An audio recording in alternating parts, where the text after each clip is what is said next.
Classics 107.9 as we continue to celebrate Women's History Month. Our series is called Her Story. And this sister that I'm about to speak to, her story is phenomenal. I'd like to say good afternoon to Miss Aziza Shuler from CBS 3. How are you, my beautiful sister? Good afternoon, Lady B. Thank you for having me. I'm good. I'm great.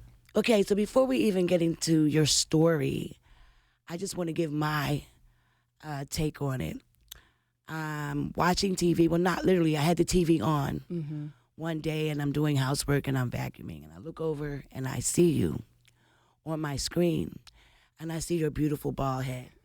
And I said, oh, this sister must be a guest today talking about alopecia. I don't know why my brain went automatically there. And I'm like, oh, my God, she's so beautiful.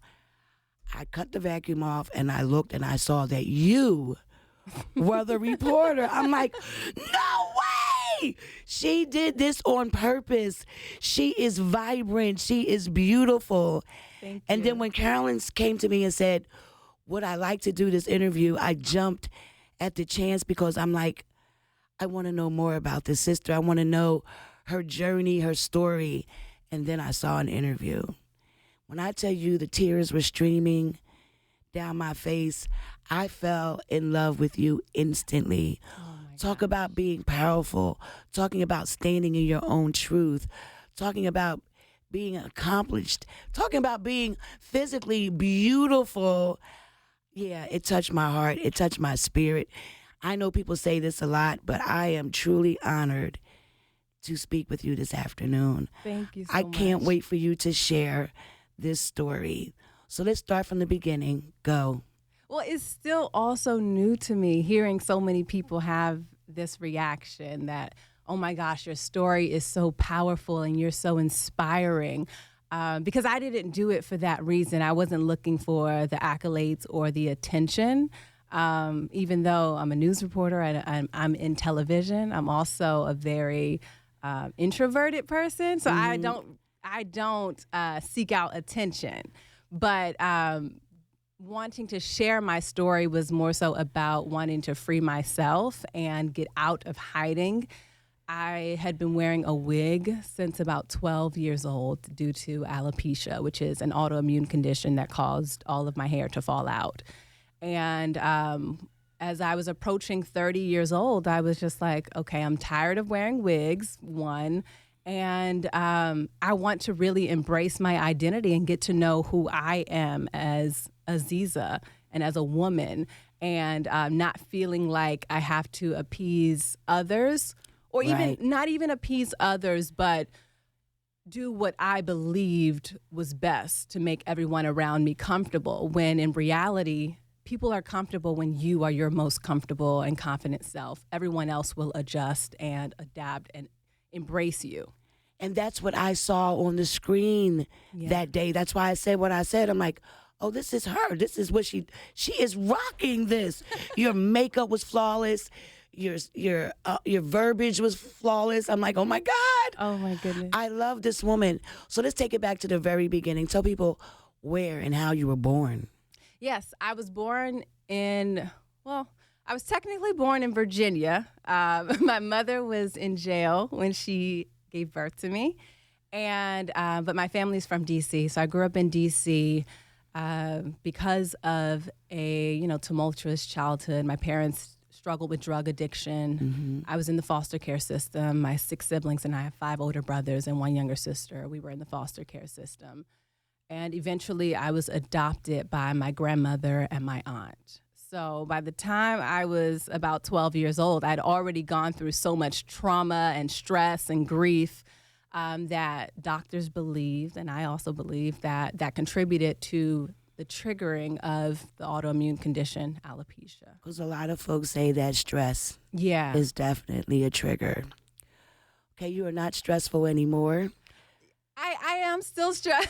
All right, do you think so? It's so interesting because my news director, Kathy Giroux, I went to her one day and I was like, all right, as soon as I drop this wig and come out and be bald and beautiful, I have no more troubles. Like, that was the last thing I'm holding in. And she gave me a word of wisdom as just a woman. She's like, life comes with ups and downs. There's always going to be something. It is a roller coaster, right? Yeah, she's like, there's always going to be something. So even after, you get over this hurdle, there'll be something else. But this will teach you how to handle things. Right. And it really has. But being transparent is not exactly stress-free, only because it's still an adjustment for me. And I understand that my representation is important, and I appreciate it, and I'm grateful, but some days it is hard. It is like I'm still getting familiar with myself. Like, I do feel beautiful, but, there are some days where I look at photos of myself, and I'm like, wow, I really did this, like, this is me. I'm still not used to it every day. This is an understatement. Girl, you did this. You have to say it that way. I was so touched about you telling the story about your boyfriend. Yes. On your way to the gym, asking you, when were you going to let go of this wig? And how did you feel at that moment? I felt like I was waiting for him to ask me because at the beginning of us dating, I was open with him about having alopecia. At the time, this had to be like late 2021, I didn't have any eyebrows or eyelashes. So right now I have eyebrows and eyelashes, but at that time I didn't. And of course I was doing makeup and wearing fake eyelashes, but we were long distance and we would FaceTime a lot. So I disclosed to him, okay, well, we're just getting to know each other, but eventually, of course, I'm going to take off my makeup and take off my eyelashes and you're going to see me that way. So I have alopecia. And he was just like, all right, whatever. Like, he brushed it off. Right. But I still wasn't ready to show him my bald head. So okay. I was still hiding. Like, I would still wear my wig in the house and, wear a scarf to bed. And, we'd fall asleep on FaceTime and I still have on my wig. And it's just like, that wasn't natural to me. But he just never questioned me because, of course, he didn't want me to feel uncomfortable. He didn't want to push me to do something that I wasn't ready to do yet.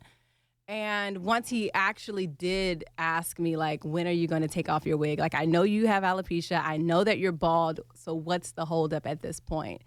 And once he did that, I was like, okay, all right. He's ready to see me. Yeah, he's ready. And even though I knew he wouldn't judge me or I knew he wouldn't have any opposing opinion of it, it's just like, it's something comforting when someone asks you and tells you that, okay, I'm ready to see you this way. Okay, he saw you that way. He still loves you. Yeah. You're walking down the street and a couple people made a comment. That was the best part of the story for me.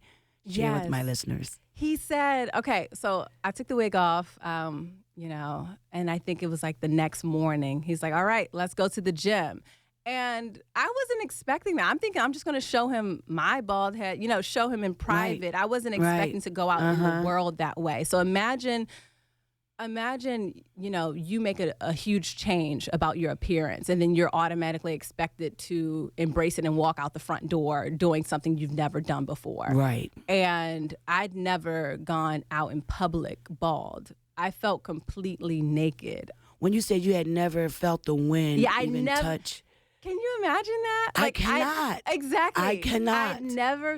I didn't know what it felt like for the breeze to, graze my scalp. I felt cold. I felt like everyone was looking at me. You felt naked. Yeah, I felt naked. Literally, I felt naked. And he told me no one's paying. We were in New York, so he was like, no one's paying attention to you. We're in Harlem. Everyone has things going on. There are people who, are doing wilder things than walking outside bald. Okay. And so I'm being self-conscious and looking at him, looking at myself. And a woman, she stopped me and she's like, girl, you're rocking that bald. And she was young. That's what I'm talking about. That's what I would have said. Yeah, she was like my age maybe or even younger. Wow. And she's like, girl, you're rocking that bald head. You look good. And then maybe like a block later, a man, he stopped me. He's like, sister, you rocking that short haircut. And then it just kept going. And within that weekend or, the first few moments of me going out bald, people literally would stop me everywhere we went. And I needed those affirmations and validation for me to feel comfortable about it. Sometimes we try to say, oh, I don't care what people think. But sometimes just that perception and perspective from others really confirms, okay, I'm doing the right thing. Yeah. And at that point, I had not, been bald in Philadelphia because this is where I work, and I was still a little self-conscious about it, and I wasn't on air that way, so I didn't want to have like the complexity of having one identity on air and then one identity in my personal life. But when I went to New York, that kind of was just like an escape for me to test it out. Right. Yeah. Try the waters, if you will. Right. And I'm like, okay, I can test it out here, get a little comfortable. We went on vacation, and I went on vacation completely bald, and just having those periods of time where I could, test it out, see how I felt about it, get a little comfortable. And at that, I started getting comfortable. I started feeling like, okay, now when I go to Philadelphia, I don't want to put that wig back on. It started feeling more like a burden. It started feeling like almost putting on an armor. And I got sick of it. A costume, exactly. Right. That's the perfect way to describe it. It became like a costume, and I would only do it once I came back to Philly and had to go to work. And that's when I realized, all right, I think I'm ready to finally do this. So often, especially we women, we're just not satisfied with what God gives us. Mm-hmm. We always want something different. Yeah. Me, for instance, I want your complexion so bad. I want to be a caramel, chocolate, beautiful black sister. I will sit in the sun, so I'm probably going to end up with skin cancer at some point. I love being darker. My complexion has lightened since moving to the East Coast. I coming from LA, I totally understand. I didn't know. But I say that to say that people go, what are you tripping about? You don't have to sit in the sun. You're fine. The complexion that you are is beautiful. And I still like, nope. Mm-mm. We often don't see our own beauty. We don't. And we see that. I notice that a lot because I'm just obsessed with the beauty of women. I love observing, especially women, mature and aged women. I love it. I loved looking at women who are like in their 80s and 90s and are still beautiful and still like, dressing fabulous and putting on their makeup and just to go to the store. And I look at that, and I look at these women, and then you also see some women who have changed themselves so much, and you're like, and you'll hear the stories of, how they wish they knew the beauty in themselves at a younger age before it was too late. Mm-hmm. And just noticing those things and taking in those stories and hearing women be vulnerable about their insecurities, it helps me because I try to, convince myself the same thing. Like, okay, I have to be in the moment and embrace what I look like now, because you never know how long you'll have that feeling of confidence. And you'll look back. I will reiterate, the first time I saw you on that TV screen, I felt something totally different than what you're sharing. I'm like, this sister is confident. She is doing this. These shoulders are back. Her makeup is flawless. She is rocking this bald head. I was envious. I'm like, oh my, yes. Don't be envious. When I tell you, because the best characteristic a woman can have for me is confidence. Exactly. I mean, sometimes I don't feel confident enough. And when I looked at you, I'm like, wow, where did she get that swag? How did she become the person that she is? And then when I read up and I looked at the story, I'm like, no way. Sister, when I say it's a pleasure to meet you. So before we even end this interview, that's your journey. This is where you are. Why journalism? What took you down this path? How do you love working at CBS 3? Share a little about your career and what you're doing now. Yeah, why journalism? My father always told me I was going to be a journalist, even though I didn't have a relationship with him as a child because of foster care. But whenever I did see him, we would have visitation, and he would embrace me in his arms and sit me on his lap and say, you're going to be a journalist, a reporter, a writer, something of that nature, and tell the stories of people like us who come from certain communities or disadvantages. Humble beginnings, let's just call it that, right? And tell their stories and humanize them, because we deserve to have a voice as well. We do. And that's always stuck with me. I would listen to the radio and say, okay, I want to do that. I want to be able to paint a picture with just my words. And then eventually seeing news reporters on TV growing up in D.C., I always saw Black news reporters and Black anchors. And I knew that I could do that. So I saw the representation. There was never a doubt in my mind that I couldn't do it. So, yeah, I went to college. I went to UCLA as well as St. John's University. Eventually, I got a job in Yuma, Arizona, on the border of Mexico. Wow. That was my first market. I went to LA, worked at Spectrum News 1. I worked on Capitol Hill in politics for a little bit.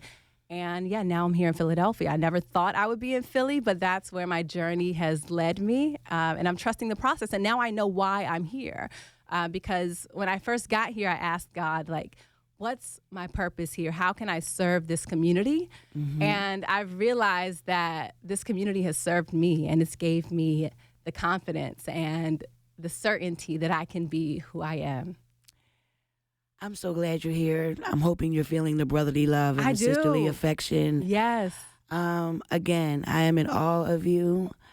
Like I told you earlier, I am petrified of cameras. I don't believe we're sitting on one right now, and I'm not shaking.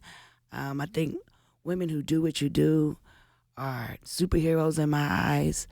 There is no way I could stand or sit in front of a camera every day and deliver the news and do what you do. There's just no way. But it's the women in this city who've lifted me, honestly. Like the messages, stopping me in the street and affirming me and lifting me up and telling me that they see me from the time I got here to revealing my story and on. You see, I'm getting ready to cry. Yeah, no, like you, even Patty Jackson, like she's been so supportive and letting me know I'm doing the right thing, and I'm trailblazing for other women, no matter their age, if they're younger or older than me.